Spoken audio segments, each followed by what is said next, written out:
We all know Scratch is the best boy, but is he the best on the battlefield? Well, today I attempt to beat Baldur's Gate 3 on tactician difficulty with only Scratch. This means the only creature I control that can deal damage in the entire game is Scratch. A few important details is that I am not playing this solo, as having only one very weak summon that can be summoned twice a day will die almost instantly unless buffed and healed. None of my characters or any creature I control except Scratch can deal any damage or kill anything by dealing damage. Even if it's shoving, even if it's in a cutscene, Scratch is the only one allowed to do that. If he dies or is incapable of being summoned, I cannot deal any damage and must flee combat immediately. I created my character, a gold dragonborn Dark Urge wizard named the Scratch Urge, but I completely goofed up and set up OBS wrong, and it didn't capture character creation in half of the nautiloid. This is what it looked like until then. The first problem, literally surviving and gaining experience to even reach Scratch without being able to deal any damage. We gunned it past every fight on the nautiloid to reach the transponder to send us into Act 1. I woke up on a beach, got what little XP I could from recruiting companions, and couldn't even attack the injured mind flayer. Our recruiting got us to level 2, where we picked up the Abjuration subclass for Arcane Ward. Then we assembled our party to reach Scratch. We needed to get him as soon as possible in order to do any fight encounters, so we immediately headed for the Emerald Grove fight. This fight has allies, and I had shadowheart precast Sanctuary on me and went in alone. This fight has a large number of enemies that once they finish the adventures, will target any characters that are near. I initiated the fight and just spent my turn casting Blade Ward on myself. I don't know why I did this, as I had a 10-turn Sanctuary active, but don't worry about that. I stood near one of the trackers and watched as the adventurers hit their attacks, killed goblins. By the end, only Remeria had died, and because I was present, I obtained all the XP from it. I entered the grove to do some shopping, and then headed along the road towards Scratch, where we snagged a tadpole from the dead true soul before encountering him. Thankfully, I didn't fail the rolls to get Scratch to join our camp, and now I had to wait until Scratch gives us his ball, the cutscene that grants us the ability to summon him. To pass the time, I went around following a guide to reach level 4 in under 20 minutes, mainly by talking my way out of combat encounters that Scratch could never win. The first night, however, I was visited by Alfira because I had the Dark Urge origin. You might argue that it breaks the rules, but the combat log says Alfira succumbed to death, and that we took no action to cause this. I just disguised Shadowheart as a drow, and scared some goblins to reach level 3. I also made sure to make a deal with Lump and the Ogres, get our eye removed from Ethel because it gives us the experience for defeating her, and save Counselor Floric from Joaquin's Rest.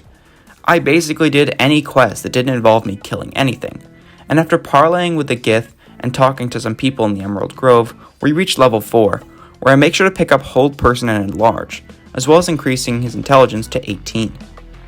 I also give Astarion the Alert feat, which would be very important later. We headed into the swamp to complete Kaga's quest, and I sent Astarion in alone with an invisibility potion. I had him read the letter and let himself be killed by the woads and mephits because he's revivable, and we cannot kill anything. We convinced Kaga to turn against the Shadow Druids, and with a few spells to slow them down, we were victorious. We also made sure to steal the idol afterwards to get the Ring of Protection from Mole before immediately stealing it back from her. We went to camp where Scratch finally gave us his ball, which allowed us to summon him once per short rest. Scratch is very weak, having only 12 AC and a mere 5 hit points at level 1, so it's time to assemble his entourage. I respect Karlach into Paladin for Bless and Shield of Faith, while I consume 2 tadpoles to get access to Shield of Thralls for a nice 10 temporary HP, as well as giving him Mage Armor and Warding Bond, which brought his AC to 18. I also had Shadowheart become a Life Cleric to give Scratch aid and make her healing more powerful. For some reason, I kept Astarion as a rogue to steal things, not realizing he's basically useless as a rogue well in combat. I realized my mistake later. Now that I could actually deal damage, I tried to stop the Bugbear Assassin and was finally able to have a fight. I used Hold Person to paralyze the Bugbear and Taja's Hideous Laughter to keep the Bugbear from ever getting a turn, and have Scratch slowly bite the Bugbear to death. In order to win any fight with Scratch, it would have to be against 1 or 2 enemies, and the Goblin camp awaited. Before taking on the leaders, I first stole everything I could from Royal Moonglow, and raided her stash of smoke powder barrels and Faerun barrels. My first target was Priestess Gut. In order to keep her from attacking us, I had Lae'zel summon a spider to bite and open the spider pit, triggering a fight with them. I had Astarion place 2 smoke powder barrels next to her, and prepared to have Scratch attack them. But I didn't even need to, because the smaller spider went and webbed her and a candle which was right next to her, which blew up, killing her in the process. The spiders were eventually killed by the other goblins, and we looted Priestess Gut's corpse for the parasite. I knew the fight against Minthara wasn't going to work, as the scrying eye there reduces all damage by 8, and Scratch can't deal more than 8 damage. So I sold off the grove to get her to leave. Dror Ragzlin was going to be much harder, as I needed the parasite he has. I placed several Firewine barrels together and an alchemist fire, and used minor illusion to lure him as well as some other goblins. I then had Scratch break an alchemist fire by biting it to kill him. There are still many goblins left, however, and we can't summon Scratch, so we leave Shadowheart to die from the goblins because withers can revive her. We proceeded back to the grove to defend it from Minthara, and have Lae'zel's spider web everything to make sure they don't spread out. It was important that none of the tiefling defenders die so that I would still be able to win, because if Scratch died, they were the only ones capable of dealing damage. Before that fight, I had my wizard learn the spell Crown of Madness to get enemies to attack each other. When the fight began, we used Crown of Madness on Scrut, the goblin boss with the highest health, which caused one of the sappers to detonate himself and set all the webs on fire. By having one of my characters keep blowing the war horn constantly, we eventually whittled down the enemies, despite only Scratch and the tieflings dealing damage. We also made sure to knock out Minthara. The second time I tried it, it worked, and we're still level 4. I grabbed the rewards in the vault and left the grove after a night of partying, which I also forgot to record.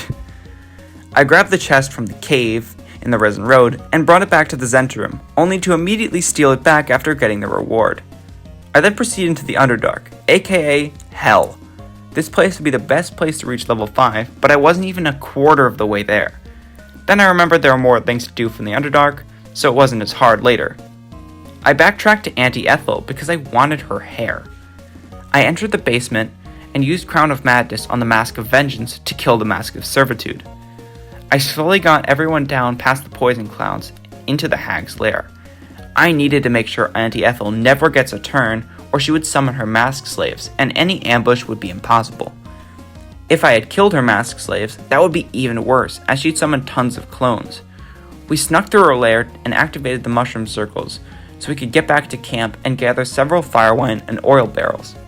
Then I had Astarion enter combat with Ethel alone.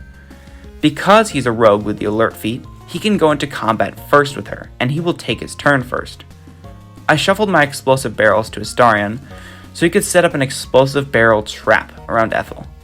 I then had to cast Darkness on Mayrina, so she wouldn't spot Scratch, and snuck him up to attack the alchemist fire next to the barrels, after backing Astarion away. The explosion decimated her, bringing her down to just 9 health. Because her turn was next, she immediately surrendered, and we extorted her for her hair, which I chose Intelligence. For some reason, Mayrina was hostile, so you're dead now. Now for the Underdark. There are almost no opportunities for role-playing XP, and fights are rough when the maximum damage you deal around is 8. To help with this problem, I grabbed Falar Aluve, one of the only ways to deal extra damage with its Shriek aura, and completed the quest for Ammelium to buy the Boots of Stormy Clamor for later. I also grabbed Melf's first staff to improve my spell save DC. In the depths of the Arcane Tower while I was there, I collected the Staff of Arcane Blessing for an extra bless.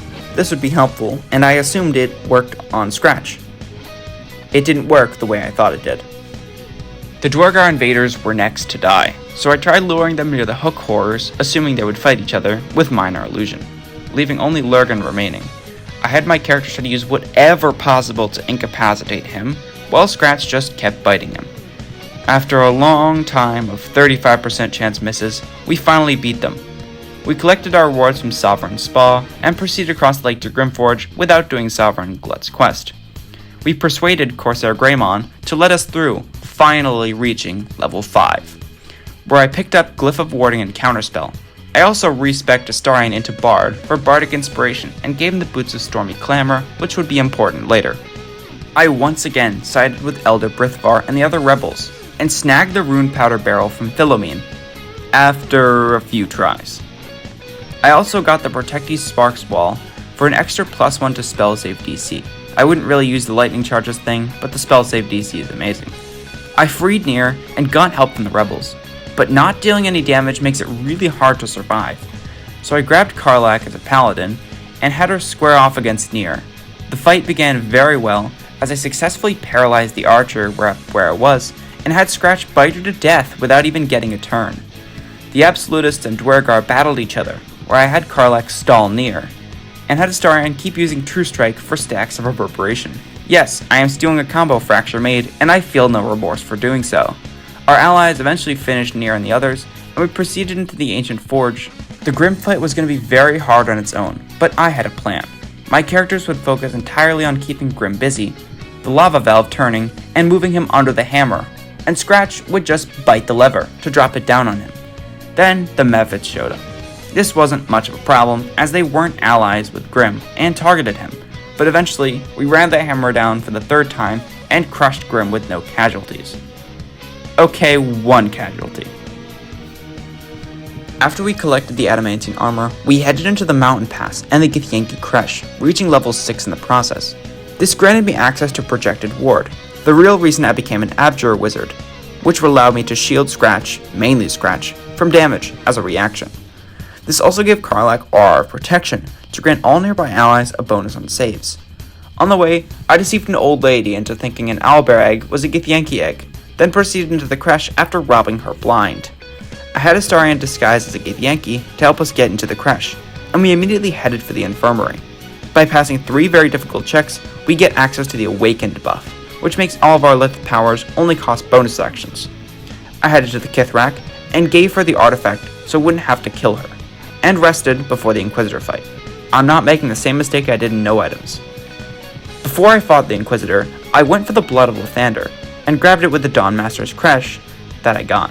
I needed to fight this guy for an item that he has, but an outright battle with him would literally be suicide. So I dragged a bunch of barrels and boxes together to block the passageway down to the Blood of Lathander. We began the fight by luring them over, and then blocking the door and hiding behind it. The plan was to unblock the door and lure them in one by one, incapacitate them, and have Scratch kill them. I cast Fog Cloud, which seemed to help them more than us. Everything was working alright, until the warrior jumped in and began attacking us. I used Hold Person to paralyze him, and Perilous Stakes as well. Karlach threw a haste pot at Scratch, and that allowed him to eliminate the warrior in one turn.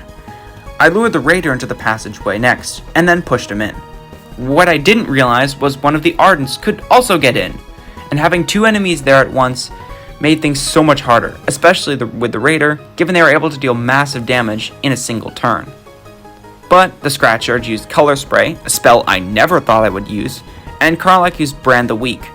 This allowed Scratch to take out the second Ardent after getting a haste pot.